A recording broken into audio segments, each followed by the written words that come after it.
Le 21 novembre 2017, Emmanuel Attias crée l'événement avec sa page Facebook PCJ, Patrimoine, Culture, Judaïsme. Emmanuel Attias est historien et linguiste. Il a parcouru ces dernières années des milliers de kilomètres à travers l'Europe, le Moyen-Orient et l'Afrique du Nord pour retrouver les dernières communautés juives et photographier leur patrimoine. Chers auditeurs, bonjour. Le défi était de taille. Le médiéviste de l'école française de Rome, Pierre Savy, l'antiquisante Catel Berthelot et la contemporanéiste de la faculté d'histoire de Strasbourg, Audrey Kichelewski, ont accepté de le relever. Il y a quelques mois, sortait la très attendue Histoire des Juifs des éditions Presse universitaire de France. Comment raconter 3000 ans d'histoire sans perdre le lectorat, sans omettre d'événements majeurs, ni blesser les sensibilités des uns et des autres. Autre gageur, déterminer qui est juif et ce que ce mot revêt comme sens. La stèle de Méremta, qui célèbre la victoire de Pharaon sur un peuple dénommé Israël au XIIIe siècle avant l'ère commune, soit à l'époque présumée de la sortie d'Égypte, fait-elle déjà partie de l'histoire juive? En somme, les Hébreux, avant le don de la Torah, étaient-ils déjà juifs? La notion interroge le directeur de l'ouvrage Pierre Savy, qui a dû répondre à la difficile question de qui écrit-on au juste l'histoire? Du peuple juif? Des juifs en tant que peuple? Ou bien des juifs en tant que groupe confessionnel, comme on écrirait alors une histoire du christianisme? De fait, les contours du peuple juif sont compliqués. Compte tenu de l'exil hors de la terre des origines et des retours plus ou moins massifs et spontanés dans l'Antiquité, compte tenu également des évolutions de la diaspora, ou encore de l'agrégation de peuples amis comme le royaume himyarite du Yémen au VIe siècle, compte tenu enfin des nombreuses périodes de conversion forcée au christianisme comme à l'islam et des retours fréquents de Maran à la religion de leur père. Mais est-ce à dire que l'histoire des Juifs n'est à proprement parler que celle des Juifs en tant qu'adeptes de la foi mosaïque? Cela exclurait alors de facto un personnage comme le poète allemand Heinrich Heine, converti au christianisme au XIXe siècle. Le dénominateur commun pourrait alors bien être ce sentiment d'appartenance qu'a souvent renforcé le rejet dont le peuple juif, dispersé et minoritaire, a fait l'objet au cours de son histoire. Excite donc le caractère génétique d'un peuple juif, dénué d'éléments exogènes, et excite également une religion incréée, restée imperméable à toutes interactions. Au profit de quoi, finalement? Eh bien d'un peuple vu comme une réalité historique. Une construction historique suggère même l'auteur du propos liminaire. Autre problématique, rompre avec l'historiographie des annales, impulsée par l'historien et résistant juif Marc Bloch, qui a rejeté l'histoire événementielle au profit de celle des sociétés humaines. L'ouvrage allait en effet devoir se confronter à des temporalités inégales dans le cadre de micro-sociétés juives éclatées à travers la planète et en lien avec des communautés très distinctes. Autre risque souhaité éviter les éditeurs, celui d'une histoire téléologique, lacrymale et déterministe, faisant des événements tragiques qui émaillèrent l'Antiquité, le Moyen-Âge et l'époque moderne, des drames annonciateurs des pogroms du XXe siècle, avec comme aboutissement ultime la Shoah et la création de l'État d'Israël. Du point de vue du plan, guère d'originalité, mais une certaine cohérence, il faut l'admettre.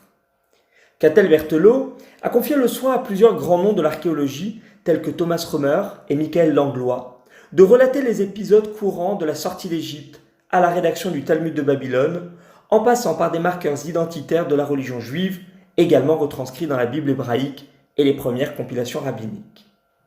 Le siège de Jérusalem par les Assyriens, la victoire des Asmonéens contre les Grecs séleucides à l'origine de la fête de Hanouka, ou encore la destruction du Second Temple et la transformation de Jérusalem en colonie romaine. Nul ne s'étonnera alors, au regard de ce qui a été dit précédemment, de trouver également une entrée à l'année 33, marquant la mort de Jésus comme hérétique et menace pour l'unité du peuple juif. La deuxième partie, dont la direction est assurée par Pierre Savy lui-même, semble en termes de bande chronologique assez logique, malgré l'importance dans la durée de la période couverte. On démarre à la conquête d'un empire par les arabo-musulmans, avec son lot d'exactions et de conversions, pour aboutir un millénaire plus tard à l'émancipation des Juifs d'Europe. Au passage, sont entreaperçus la réduction en esclavage des Juifs d'Hispanie visigothique au 7e siècle, la supposée conversion des Khazars au judaïsme, les croisades, l'Inquisition en péninsule ibérique, les accusations de meurtre rituel, aussi bien que l'enfermement des Juifs en Europe occidentale et les violences populaires qui leur sont contemporaines dans l'Est de l'Europe. Du point de vue religieux, la deuxième période permet de passer en revue les apports de grands maîtres de la Torah, tels que Rachi en France ou Maïmonide pour le monde méditerranéen, ainsi que les égarements de quelques acteurs hétérodoxes comme Spinoza en Europe du Nord, Sabbatai Tzvi dans l'Empire ottoman ou Moses Mendelssohn, l'initiateur des Lumières juives en Allemagne. Enfin, la troisième et dernière partie est l'occasion de s'intéresser aux 2 derniers siècles. Une histoire faite de souffrance, évidemment, mais également, et les auteurs y tiennent, une histoire faite de grandes migrations, d'émancipation et de reconnaissance. Le chassidisme et son fondateur, le Baal Shem Tov, y sont à l'honneur, à la même enseigne que Regina Jones, la première femme rabbin. L'égalité de droit apparaît dans un onglet dédié aux Juifs de l'Empire d'Autriche-Hongrie, ainsi que dans un autre consacré à ceux d'Algérie devenus français grâce au décret Crémieux. Comme par un effet de miroir, une date positive semble alterner avec une date tragique.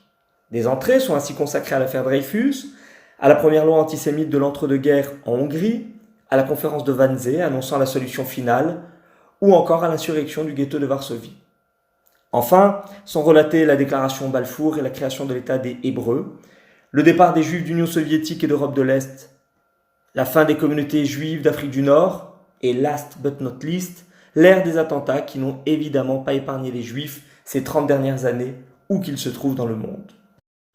En conclusion, je dirais que l'ouvrage Histoire des Juifs, un voyage en 80 dates de l'Antiquité à nos jours, est un manuel d'une évidente grande richesse, qui offre à voir des travaux de recherche souvent récents, mais pas toujours au regard de certaines bibliographies indexées à la fin de chacun des 80 articles. Si la méthodologie se justifie, le choix des entrées, lui, pourrait parfois être discuté. On regrettera ainsi l'absence de dates pour traiter la question des sectes judéennes à l'époque romaine, l'oubli apparent de repères pour évoquer l'étroite relation tissée par Charlemagne et ses descendants avec les Juifs de l'Empire carolingien, ou encore l'absence notable du monde noir africain, lequel aurait pu évidemment être traité via la légendaire reine de Saba ou le roi Ménélique d'Éthiopie. Mais le choix peut aussi bien se défendre. Dans plusieurs interviews, Pierre Savy a admis des manques, mais également expliqué l'intention de l'ouvrage, clarifier l'histoire des Juifs à la lumière des découvertes récentes, sans pour autant viser l'encyclopédisme. La réponse à ce besoin a donc imposé des choix, des éclairages parfois tranchés sur des périodes ou des zones géographiques moins connues, et nécessité de ce fait de laisser de côté des dates clés que l'on se serait attendu à trouver, comme 1935 pour les lois de Nuremberg ou 1938 et la tragique nuit de cristal. Et comme pour être dans l'air du temps, la place des femmes n'a pas été mineure, puisqu'on y retrouve des figures peu connues du grand public, telles que Deborah Korkos-Ascarelli, Gluckel von Hameln, Donia Grazianassi, qui côtoient évidemment l'incontournable Golda Meir. Pour retrouver cette chronique, n'hésitez pas à consulter ma chaîne YouTube Emmanuel Athias ou à vous rendre sur ma page Facebook Patrimoine et culture du judaïsme. J'espère vous retrouver vendredi prochain pour un nouveau thème. D'ici là, excellente semaine à tous. Le 21 novembre 2017, Emmanuel Athias crée l'événement avec sa page Facebook PCJ, Patrimoine, Culture, Judaïsme. Emmanuel Athias est historien et linguiste. Il a parcouru ces dernières années des milliers de kilomètres à travers l'Europe, le Moyen-Orient et l'Afrique du Nord pour retrouver les dernières communautés juives et photographier leur patrimoine.